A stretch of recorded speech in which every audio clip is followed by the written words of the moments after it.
guys, it's Jessie V. So I'm wearing this really big, comfy sweater right now and I love it. It makes me look massive, but that's okay because it's warm and comfy. So this happened to me a few weeks ago. I'm sure you guys were a little bit shocked by the title, but this did happen, so I thought I'd just talk about it. I mean, I did talk about it briefly on my vlog channel and on Twitter a few weeks ago, and because I did that, people really wanted me to elaborate on what happened and to give them some updates, so I thought I might as well make it into a V-time so I can be honest with you guys and tell you what's going on in my life, because I do like to keep you guys informed. Back in November, I went to a restaurant with my parents and their friends, and I ordered this like pasta with chicken in it. I think it was like a pesto sauce, and about half an hour after I finished eating it, I felt really sick, and I assumed that I got food poisoning because I was throwing up, I had cramps. Sickness was coming out of every end of my body, and as gross as that sounds, that is the reality of food poisoning. My parents had to literally wait for me at the front of the restaurant while I was in the washroom,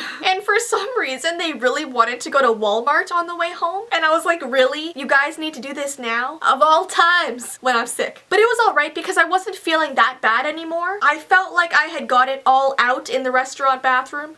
I'm so disgusting. I just can't leave out any details, you know? I gotta be real with you guys. So anyways, we went to Walmart. My mom had to buy a couple more Christmas gifts for my little cousins, and I was helping her out a bit. I was in the outdoor activities aisle and I was trying to figure out what little boys want. So I picked up a hockey stick, but then I was like, no, that's too cliche. Every boy has a hockey stick already. So then I just gave up. I tried getting into the mindset of a 6-year-old, but I just couldn't. And on top of that, every like 5 minutes, I had to run to the washroom. It was so funny because there was this lady doing her makeup in the mirror, and she was just in there for a long time doing her makeup, so every 5 minutes, she would see me run in and out of the washroom. She probably thought I had lost my mind. She probably wondered why I wasn't at home puking my guts out. I could just imagine her thinking, this girl must really love Walmart because she still comes here even when she's sick as hell. Anyways though, guys, the only reason why I told you about this food poisoning story that happened to me in November is because ever since that day, I have been having non-stop stomach pain. It wasn't bad enough that it was hindering me from doing anything, but it was just always there. It was just this dull pain that never left my stomach. And then at the beginning of January of this year, it started getting worse and worse. I don't really know how to describe it to you guys. It's like this constant pain in my lower left side of my stomach, and sometimes it like creeps around and puts pain in my back. So a few weeks ago, it was like mid-January-ish, I woke up in the middle of the night from like excruciating pain. I was literally holding on to my stomach for dear life. That's how much it hurt. So I basically like crawled to my parents' bedroom like, oh my gosh, I'm dying. I woke my mom up and told her what was going on, and she's the type of person who gets really scared over these types of things, just like me. So she wanted to take me to the hospital right then and there. But my dad was so chill. He was like, Jess, it's okay, you'll be fine. It's probably gas, you probably just have to fart. Just let it out, Jess, okay? It might even be muscle pain. and I was like, no dad, I don't have to fart. I feel like I'm dying. I've had this pain for like 3 months. It feels like the Hulk has punched me in the stomach 203 times. So my mom was like, okay, we better take her to the hospital. We need to get there ASAP. So yeah, then my parents rushed me to the hospital. They wanted to get me there as soon as possible to try and figure out what the heck was wrong with me. And usually whenever I've been to the hospital, it's been completely full of people. The emergency room is just packed with sick people. And then I'll usually have to wait like 5 hours before I see any doctor. But the night that we went there was nobody in the emergency room. Like nobody, nada. A tumbleweed even rolled by us.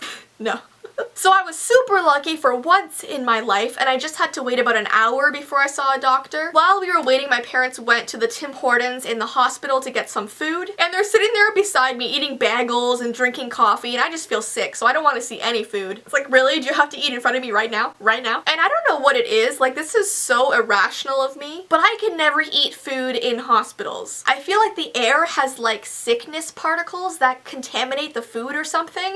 Like once the food is exposed to the air in the hospital, it's contaminated, it's done for, it's diseased. People think that they're eating fresh bagels, but they're not. It is a sick and sad bagel, okay? I totally just went off on the weirdest tangent ever. Don't mind me, I'm a germaphobe. I'm sure the food is clean, it's just all in my head. So about 10 minutes before before I get called in to see the doctor, a man walks into the waiting room like all hunched over and he pukes all over the floor. He just threw up everywhere, all over the floor. And he made the scariest sounds while he did it. He sounded like a dying whale. I almost went right up to him and said, listen, I know how you feel. I was a whale back in November in Walmart, okay? It was fine. So I go into the doctor's room and I lie on that like bed thing, and the doctor comes over and lifts up my shirt and he starts like pushing on all different parts of my stomach, I guess to see if there's any like bumps or anything. He looks like a praying mantis, just looking for any signs of danger. And then he looks at me and he goes, there's nothing wrong with you. I can't find any bumps or any sign of emergency. You're fine, you're cool, go home. And I was like, wait, what? No, there's definitely something wrong with me because I've been having pain in my stomach for 3 months. That just doesn't happen if I'm healthy. And he just like shook his head and was like, don't worry, it'll go away, it's fine. And then he just left and I'm like, oh thanks, thank you so much, you're a great doctor, thank you. So the next day I went to see my family doctor and he did his whole praying mantis thing as well, and he told me the exact same thing. He was like, I can't find any bumps, I think you're fine. It's like the weirdest thing ever, like obviously there's something wrong with me, you don't just feel pain for no reason. But anyways, he sent me to get a blood test done, which is like my worst fear ever. I literally can't handle it. Every time I go to get my blood taken, I act like a 6-year-old and I cry for 3 hours. In fact, I have to go get my blood taken this week and I'm already scared for it, okay? And after the blood test, he sends me for an ultrasound, which I don't particularly like either. I hate that cold blue goop they have to put on your stomach, and it's just so cold, and they don't even warn you before they put it on. They're just like, whoops, there you go, ice cold goop, enjoy. And then when they're done the ultrasound, they don't even give you like a napkin to clean off the goop from your stomach. Like, yeah, let me just walk out of here looking like a Smurf puked on me. So the blood work and the ultrasound results came back and they found nothing. So now it is almost the end of February. I'm still having this really bad pain in my stomach and doctors don't know what it is. So I don't know, guys. Honestly, I give up. I obviously have some mysterious disease. I guess I'm just gonna have to go see some sort of specialist. I don't know. But that is where I am right now. That is my update for you guys. It's not really much of an update because I don't know what's going on with my body, but I will tell you guys when I know what doctors find, so who knows right now? Because there's definitely something wrong. I feel it in my stomach. It's just unknown at this point in time. Anyways, I guess we'll find out soon. I'm just trying to stay positive. I like being positive. That's why I made this video sort of humorous, because I hate taking a situation that happened to me and making it all like sad. I don't know. I just don't like doing that. So I hope you enjoyed this video, and